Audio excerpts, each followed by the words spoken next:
Hi there, and welcome to the Alberta Update, a look at what's happening in your province. I am your host, Bruce McAllister. Thanks for being with us today.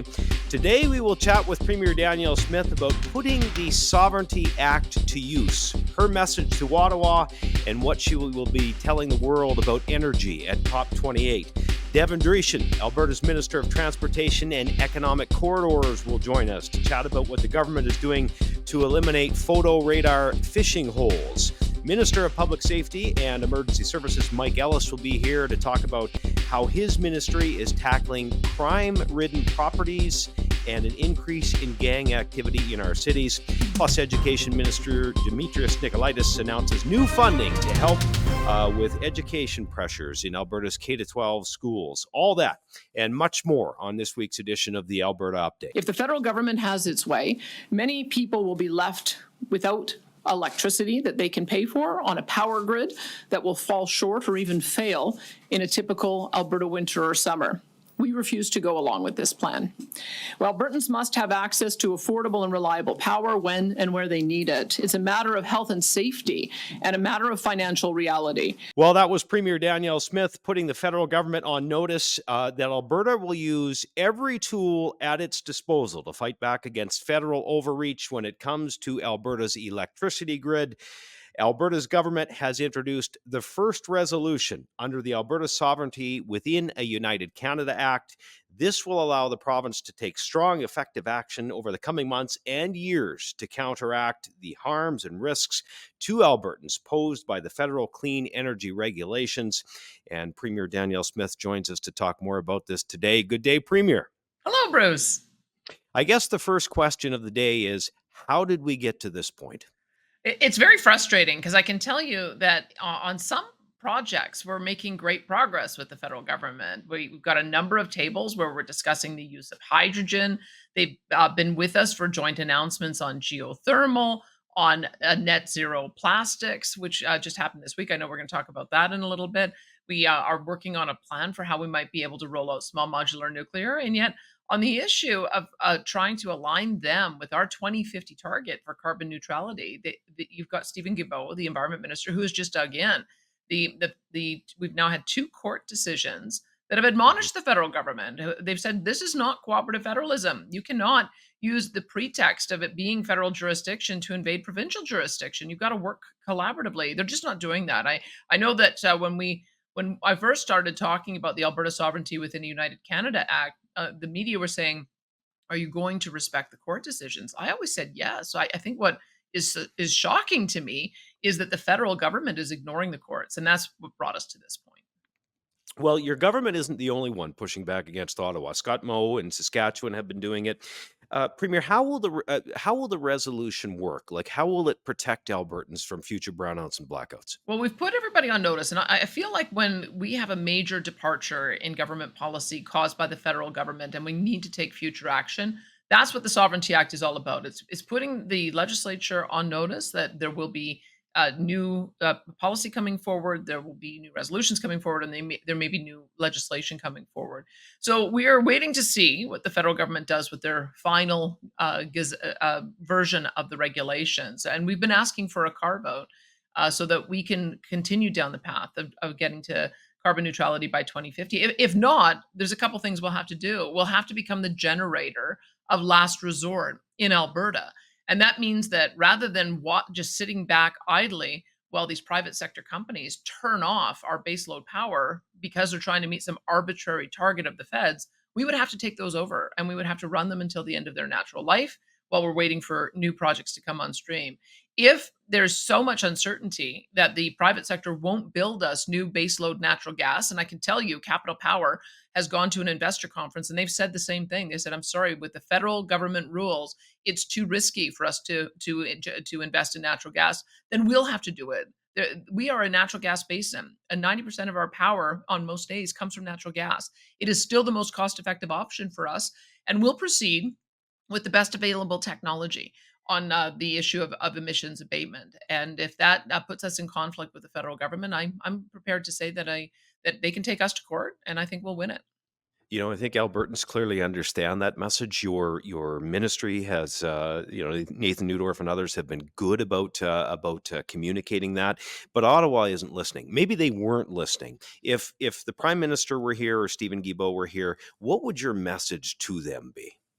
Listen to the court. The court was very clear that the Constitution matters. We are not a lower level of government, as one journalist asked me this week. We are an equal level of government. They have certain powers, we have certain powers. And in areas where we overlap, we've got to work together. I've been asking to work together right from the moment I got elected leader, when in my very first conversation with the Prime Minister. But I think they're caught in this paradigm where they do look at the provinces as a subordinate level of government. They do think that just because they've passed something in the parliament, that it's legal and they can do whatever they want. And I'm telling you that that's not how the court sees it. So we're going to continue to advance our interests. We're going to continue to assert our areas of jurisdiction. And if all of these issues end up in the courts, it'll be them taking us to court for a change. Because what I've observed about what they do is they pass unlawful legislation, unlawful being that because it violates the Constitution, which is the highest law in the land, then they force us to go to court for years, creating all the economic uncertainty, all of the investment that flees. And then we win and they act like it didn't happen. Well, we're not going to let that happen this time. We're turning the tables on them. We're going to proceed, make sure that we've got investor confidence, make sure we're continuing with these projects. And if they think they can mount a case about why they should violate provincial rights and why they should violate the Constitution, then power to them. They can go to the court and they can make that case. But once again, I think we'll win it. All right, let's shift gears a bit. You're headed to the UN Climate Change Conference along with Environment Minister Rebecca Schultz. The federal Environment Minister we just spoke of, Stephen Guilbeault, will be there. Is it safe to say that your message will be different than that coming from the federal government? I hope we're not out of sync, because there's probably nothing worse than when you're trying to go into the international sphere and convince and encourage those who are looking for investment in green technology that the federal and provincial governments are in sync, because there's lots of opportunity. I mean, I mentioned the net zero on the petrochemical plant. There's also a net zero cement project being proposed by Heidelberg. There's carbon capture, utilization, and storage technology and major pipelines that are being proposed by the Pathways Group, and so many other things. And so having a cohesive message that we're aligned on reaching targets together by 2050 and building the kind of framework that will allow it, that's what I would like our message to be. We should be talking about the carbon capture, utilization, and storage tax credit, because they rolled theirs out in the last week. We rolled ours out. We should be talking about the incredible progress that we've made on methane emissions reduction. We've met our target to reduce emissions 45% from 2014 levels 3 years early. There's so much to celebrate. And I would hope that we would be able to have that common message. I fear we won't, because they are still bent on emissions caps on oil and gas that are arbitrary. They're bent on emissions caps on methane that are arbitrary. They're still bent on this net zero power grid by 2035. They've mused about an emissions cap on fertilizer. So they continue to give the indication through their environment minister that they're just going to flout the law, and they're going to try to make these unilateral announcements. And I'm telling you, if that happens, we're just going to have to fight back. Well, investment is still coming to the province, so you're doing something right, your government. Dow Chemicals announced a massive investment this week. Talk to us about that, what it means in terms of job creation and all the other good things. This has taken a lot of years of work. I spoke with the mayor of Fort Saskatchewan, Gail Ketcher, and she said she first signed an NDA about 8 years ago as they were talking about making a major investment there. Keep in mind, so Dow is a company that was founded over 100 years ago by a Canadian, and so they've always had a very strong presence in our country. But they were looking for a place to expand their petrochemical manufacturing. So they do an ethylene cracker and derivatives. And one of the factors that came into play in the last couple of years is, could we do this in a way that would be carbon neutral? And so that's really what they've been working towards. And so we've got a great supply of low cost natural gas. We have the Wolf Midstream pipeline system for CO2 capture that is right there. We have expertise in being able to use hydrogen for a variety of uses. And we have a skilled labor force. And when we also had the provincial, federal, and municipal government all on board in working towards the same end, we were able to get to the finish line in this project in a pretty short period of time. So what we are doing with our Alberta Petrochemical Incentive Program is we've modeled sound a little bit like how we supported the oil sands operations over the years, where we allow them to pay kind of a lower royalty rate until they earned back their capital costs. That was what we did in the royalty framework. This allows us to rebate back about 12% of the capital cost of the project, so they get back into profitability quickly. They're going to hire 7,000 workers through the construction process. They're going to create 400 to 500 permanent jobs, and then they may proceed to other projects. They've announced phase 1 and 2, but they've got a phase 3. So this is such a good news story. One of the things that Jim Fitterling, the president and CEO, said is that this will decarbonize 20% of their entire production. So if you think about that, he said that if they built 6 of these in the world, you'd be able to decarbonize about 85% of the entire petrochemical stream. And that's the kind of thing that we should be talking about, is transitioning away from emissions, not transitioning away from oil and natural gas. That is an important distinction. I love that you keep making it. Just before I let you go, Alberta's fiscal update was released today. Are you happy with the trajectory that we are on here financially in Alberta? I don't want to get ahead of ourselves. I mean, we are having once again a return to good times after so many years of hard times from 2014 to 2022. It was really difficult for Alberta, and we've turned a corner. And not only is our energy sector doing well, but we're attracting tech investment, attracting agri-food investment. We're diversifying the economy on all fronts, and that's something we should feel really optimistic about. However, the NDP racked up tens of billions of dollars worth of debt, and it is coming due. One of the things our finance minister says is over the next 3 years, 26 billion of that NDP debt will now have to be refinanced at double the rates of interest. And what happens then? It means double the rate of finance charges that we're paying. So rather than having the extra money to put into healthcare and education, it's going to be going to pay finance charges. And so we are really keen on making sure that we continue to have surpluses so we can continue to pay down that debt so that we don't end up seeing just a dead weight loss of all of those dollars going to finance charges. So I want people to still understand that we have to maintain the fiscal prudence. We have to keep a really tight rein on year over year spending increases. We can't spend mid-year until we've realized our surpluses at the end. We do have a formula that allows for us to put 50% of our surpluses on debt repayment and then have 50% available for debt repayment, more savings, or one-time capital projects. And we're going to stick to that because we know that we would love to be on a trajectory, once again, of being debt-free. And I think if we continue to have that discipline, we're going to be able to get there. Premier, thanks for taking the time as always. And listen, safe travels and enjoy COP28. You bet. I'll look forward to giving you an update when I return. You bet. Premier Danielle Smith joining us today. Well, as the Premier and Environment Minister head to COP28 with the other world leaders, many European leaders, they're rethinking their net zero timelines. We want to give you some context on that today. The Canadian Energy Centre releasing a video highlighting how governments across Europe are changing and challenging timelines over concerns with energy security. According to the Canadian Energy Centre, Germany is facing stagnation due to soaring energy costs. They extended their phase out from coal-fired power to 2038. German companies have also opposed the European Union's phase out of combustion vehicles and scrap plans for green building standards. Britain has delayed a ban on new gas and diesel cars to 2035. They have extended the phase out of gas boilers for home heating and have approved hundreds of new oil and gas licenses in the North Sea. France has ruled out a ban on gas boilers for home heating. They have extended the lifespan of their coal-fired plants to 2027 and previously dropped a proposed fuel tax. Italy is calling for exemptions and longer timelines on energy regulations for buildings. They have also challenged the European Commission's plan to phase out combustion-powered vehicles and fought for an amendment for the luxury vehicle industry. And meanwhile, Poland is suing the EU to overturn some net zero policies. They're challenging the ban on combustion cars and emissions targets.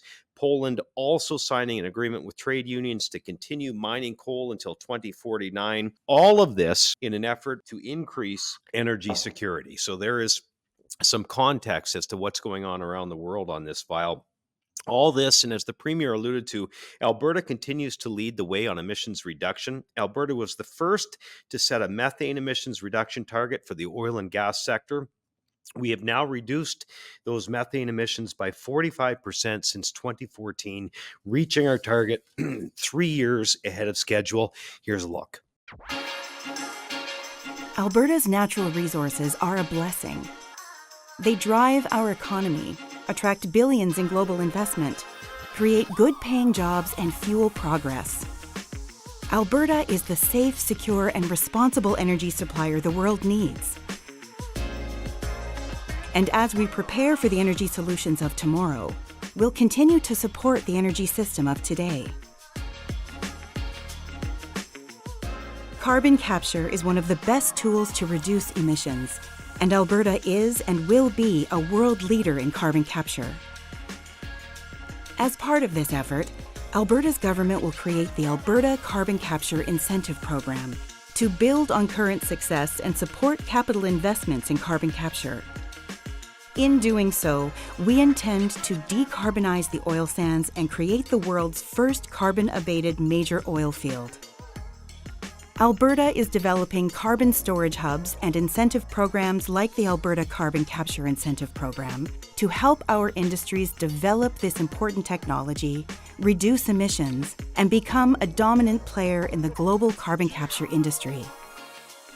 By taking these steps today, we will ensure sustainable prosperity and protect our environment for generations of Albertans to come.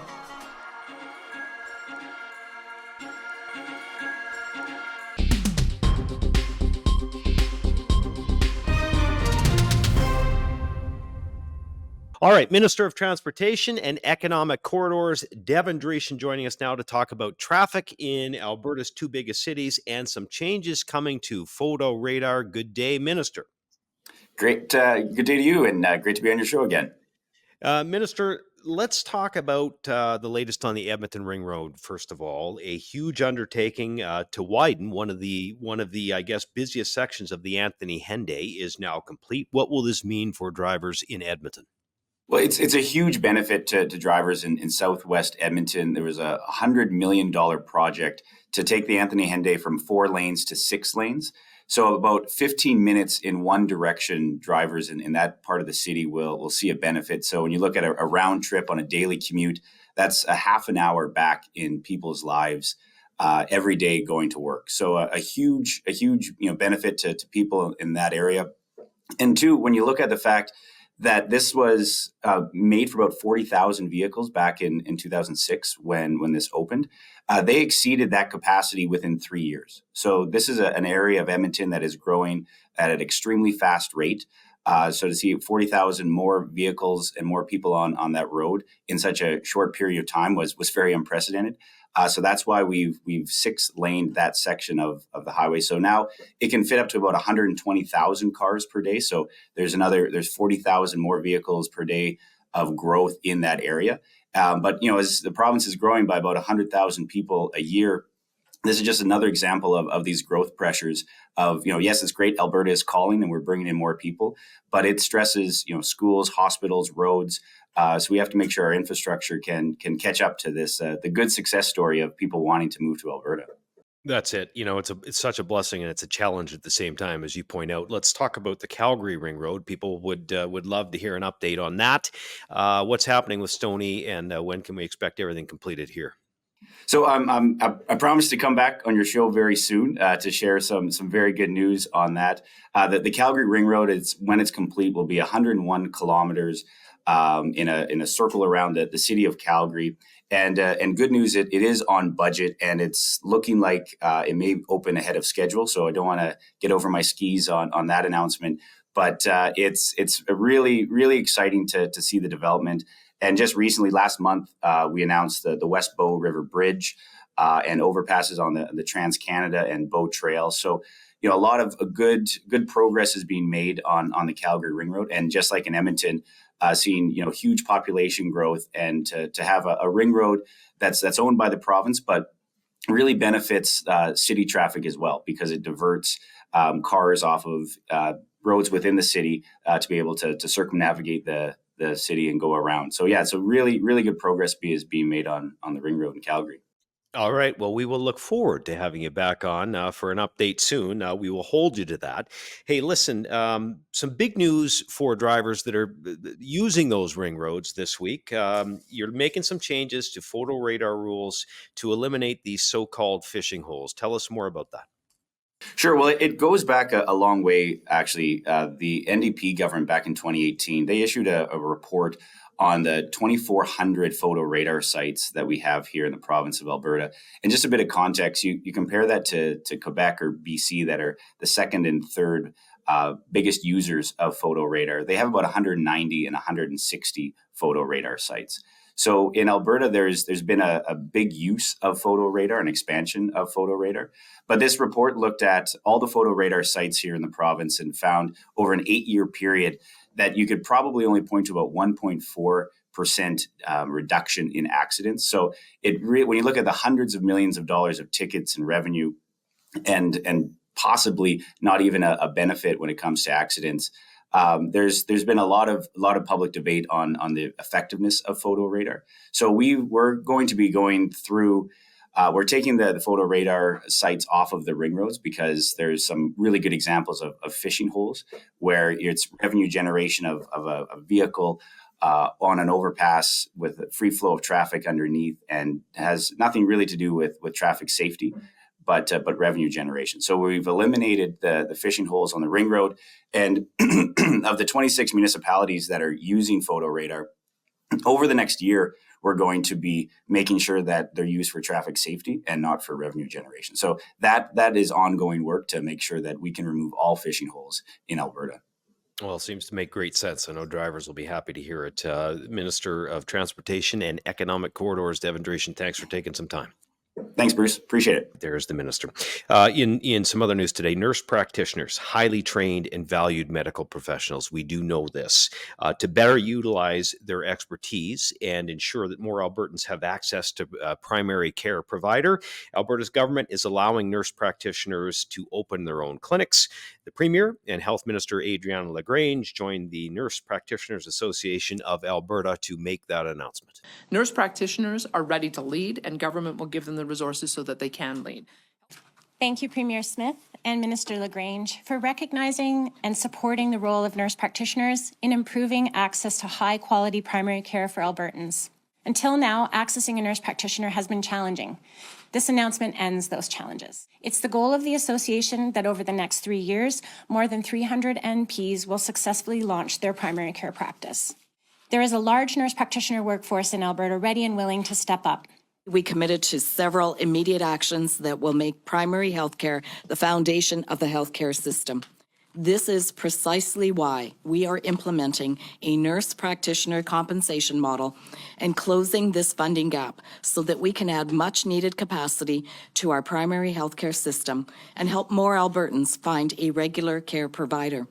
And to achieve this goal, we have to ensure that primary health care is the foundation of the entire healthcare system. We know that there's a lot of work to do, but we're at a critical time for healthcare in Alberta. Many people are struggling to find a family doctor, and those who have them may end up waiting weeks for an appointment. Albertans expect better, and so does our government.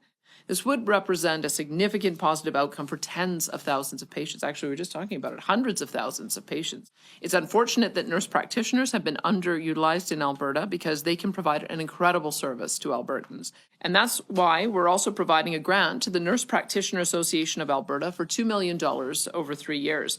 This investment will help to recruit and prepare nurse practitioners as they take on more responsibilities. And I do want to be clear, Alberta's government is pulling out all the stops to stabilize and strengthen and improve Alberta's primary healthcare system so every single person can have access to a family practitioner and get the healthcare they need when and where they need it. Well, another big topic in the news these days is public safety. It's a huge issue in our communities right now. We are seeing increases in violence and gang violence, unfortunately, and issues with crime, certainly in our major cities. Alberta's government is committed to addressing these issues. Minister of Public Safety and Emergency Services, Mike Ellis, joining us now to talk more about what the Alberta government is doing. Good day, Minister. Good day, Bruce. Minister, one of the ways that you're working to deal with this crime we're seeing is putting more boots on the ground. We've heard you speak of that several times, and beefing up the safe communities and neighborhood units in Calgary, Edmonton, and Southern Alberta. Tell us more about what the SCAN team does. Yeah, I mean, these SCAN teams, they have the ability to investigate and address criminal activity on properties. A lot of folks don't know this, but I mean, there are problem properties all throughout Alberta. This is a great concern to many communities, and it takes hundreds and hundreds of hours of officers' time to, from a criminal aspect, from a civil aspect, to really kind of eliminate these properties, problem properties from communities, and that's what we're doing. So we've expanded that in Lethbridge and Calgary and Edmonton. Again, it's those boots on the ground that are going to be able to assist the local law enforcement in taking these problem properties and really taking back communities. Any way to assess or quantify how successful this approach has been, Minister? Yeah, I think the number I heard is that sort of over SCAN's existence, there's been about 8,000 properties that have been investigated and really kind of we'll say brought back into the fold where they are now operating properly. But really, the organized crime, people need to understand these properties consist of a lot of organized crime. Organized crime consists of drugs and guns and human trafficking and stolen property and they become a real problem. So when you get rid of one of these properties in a community, there's a cascading effect that really eliminates or reduces, I should say, crime within the adjacent communities. Minister, gang violence and gun violence are increasing. I know you know this in Calgary and Edmonton and other parts of the province for that matter. The troubling part about all of this is innocent bystanders are getting caught in the crossfire of it. What is your government doing to address it? Yeah. Well, that's stating the obvious there, Bruce. The organized crime is becoming more and more brazen. You always have to ask yourself, why? Why are they becoming more brazen? Well, it has to do with the lack of consequences. And this is clearly on, as I have said time and time again, on the NDP Liberal government that is in Ottawa right now.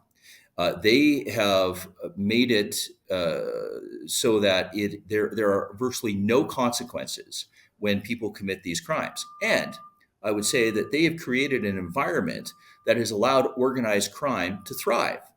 And so when you are making $20,000 investments in the drug trade that's netting you $5 million, there are a lot of turf wars that are going on right now. There's a lot of organized crime that are trying to establish themselves right here in Alberta. And so we have to take a zero tolerance approach to this. And so you're going to be seeing some announcements coming here in the future. But we've invested just for what we've done so far. As an example, we've invested in budget 2023. We've invested $4.4 million into Alberta law enforcement response teams to work with local municipalities such as Calgary and Edmonton. We've invested in $2.4 million in the firearms investigative unit. We've created a gang suppression unit, $2 million for that, and we have a fugitive apprehension team. So we're doing what we can, but I can tell you, and I've said this time and time again, we are less safe in this country and certainly less safe in Alberta because of this Liberal NDP alliance in Ottawa right now. Because it's, Minister, I just want to follow up on it real quick before I let you go, because it seems like these perpetrators of crime are arrested and then released, as you say, and they're right back in our neighborhoods and communities. Is there any way to get the federal government to see the harm this is causing to citizens? I mean, how do you advocate for change there? So we've been leading the country on this particular issue. All of us provinces have been united in that Bill C-75 seems to be the real crux of the problem. It has made it virtually impossible for police, for Crown prosecutors to keep people in what is known as pretrial custody. So you've heard the phrase, this is violent repeat criminal offenders are being released into the communities. It really boils down to C-75. That being said, C-48, only a day or so ago, has finally gone through the Senate. But I have said this time and time again, we will see. We will see if C-48 actually becomes effective. But I will state this again, as I have stated this before. If C-48 does not have the impact that I hope it to have in order to keep violent repeat criminal offenders in custody, then we will be demanding that C-75 be repealed. Our Minister of Public Safety and Emergency Services and our Deputy Premier, Mike Ellis. Appreciate the time, Minister. Thanks, Bruce. Alberta's government is investing $16 million to upgrade 400 affordable housing units so more Albertans have access to safe houses. These are affordable housing projects that require renovation and preventative maintenance. This funding means that 100 affordable homes will reopen. Another 300 will continue to be available for use while undergoing preventative maintenance. Projects that we are investing that $16 million in include repairing roofs, which I believe is taking place for the facility that I'm in today, replacing windows, upgrading elevators in seniors' apartments, replacing furnaces, boilers, and ventilation systems, and making sure that existing structures will be there available for people to use them. Since 2019, our government, the Alberta government, has invested nearly $780 million to build more than 4,600 units of affordable houses across the province. Together with our partners, we're also supporting $9 billion in investment between now and 2031 to create another 25,000 additional units of affordable housing in Alberta. Jason Nixon, Minister of Seniors, Community and Social Services, also highlighting Alberta's Stronger Foundations strategy. It will ultimately help support 82,000 low-income Albertan households by 2031. That is a 40% increase in affordable housing. Alberta has become a major destination for Canadians looking to live, work, and play. They bring their families to this province. It holds great opportunities, of course. While this is great news, it also presents a few challenges for us. And that is why Education Minister Demetrios Nicolaides announced $30 million in new funding to help support our kids. And Minister Nicolaides joining us today to talk more about this announcement. Minister, thank you. Always appreciate your time. My pleasure. Thanks for having me. Let's talk about the increase in enrollment. I think the Premier alluded to it in one of our conversations earlier in schools in Alberta. Put it into context, Minister. What kind of growth are we seeing here? Yeah, the growth that we're seeing is quite unprecedented. Just broadly, the level of population increase that we're seeing in the province is quite remarkable. We're on track to see some of the largest increase in population since 1914. So the province is really back and booming. People are flocking to Alberta once again. And as you said, this creates some pressures, of course, in many facets of our society, including on our education system. As an example, I know that the Calgary Board of Education has welcomed well over 7,000 additional students just in this 1 year alone, starting in September. And of course, that's replicated across the province with other major school divisions reporting similar numbers. So we are seeing some significant enrollment pressures, which I think is a sign of Alberta's success generally. Once again, Alberta is an attractive place. But as you said, that does bring some challenges as well. Well, there is context for sure. Those numbers are staggering. How will the 30 million address these growth pressures? So the 30 million is an in-year top-up. So, of course, not something that Treasury Board really likes to do often. Of course, they like for spending to be allocated within the budget every year in the spring. But we've seen very clear the pressure that our school divisions are under, and that's why we made that in-year bump of $30 million. This $30 million is going to what's called the Supplemental Enrollment Growth Grant. So this grant provides additional funding to school divisions who are seeing enrollment above and beyond what they had forecasted.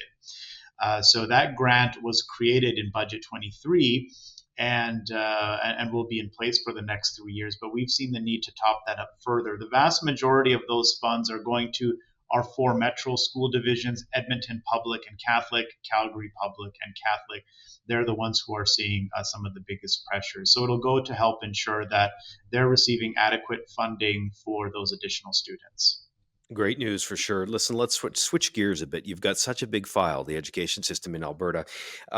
But let's talk about what you're doing to ensure kids are prepared for the future. I know there is a dual credit program underway. You've announced some funding for that in high schools. Maybe explain to those watching how this program works and how it helps prepare our kids for success. Yeah, absolutely. And making sure that we prepare our kids for success is the top priority. And of course, that involves career success. So one of the things that we've done just very recently, we've announced an investment of $3.6 million into dual credit programs across the province for the 23-24 school year.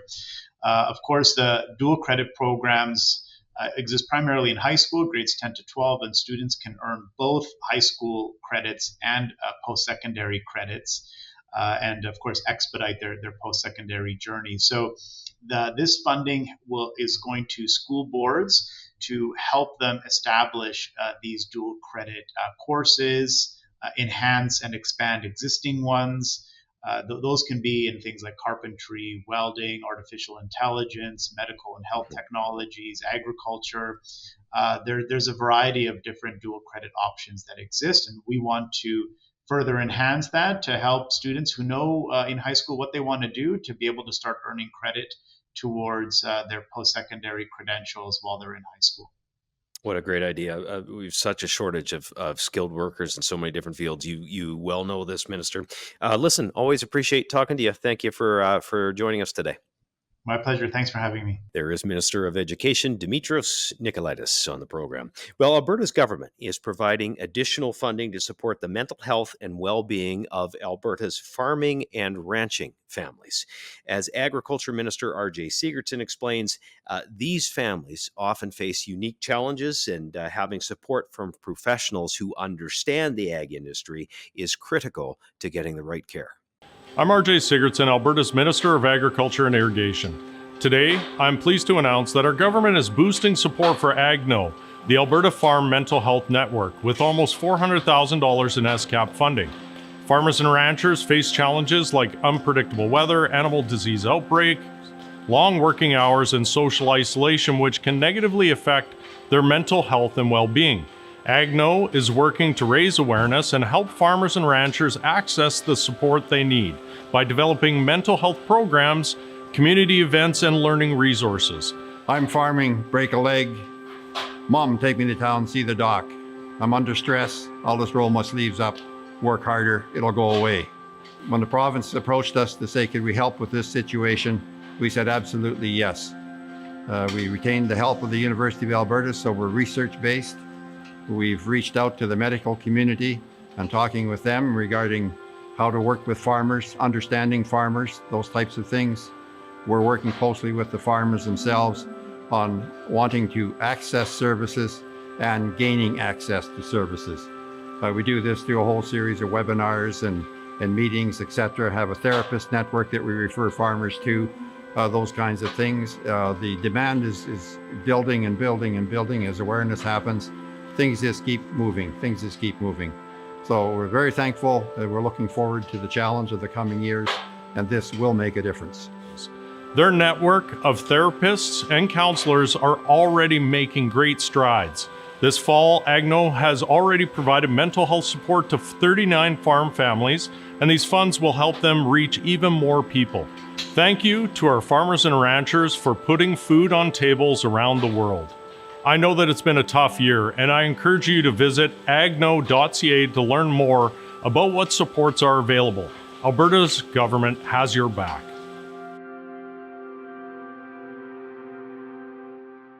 And that does it for the Alberta Update this week. A look at what's happening in your province with your government and the issues that impact you. We will have one more show next week before we take a break until late January over the Christmas break. You can always view the Alberta Update on the Your Alberta YouTube page or the Premier's at AB Danielle Smith. Make sure to subscribe by searching Your Alberta or AB Danielle Smith on YouTube, then hit the subscribe button. It is just that easy. Thank you for sharing some time with us today. We appreciate you joining us, and we will see you again next time.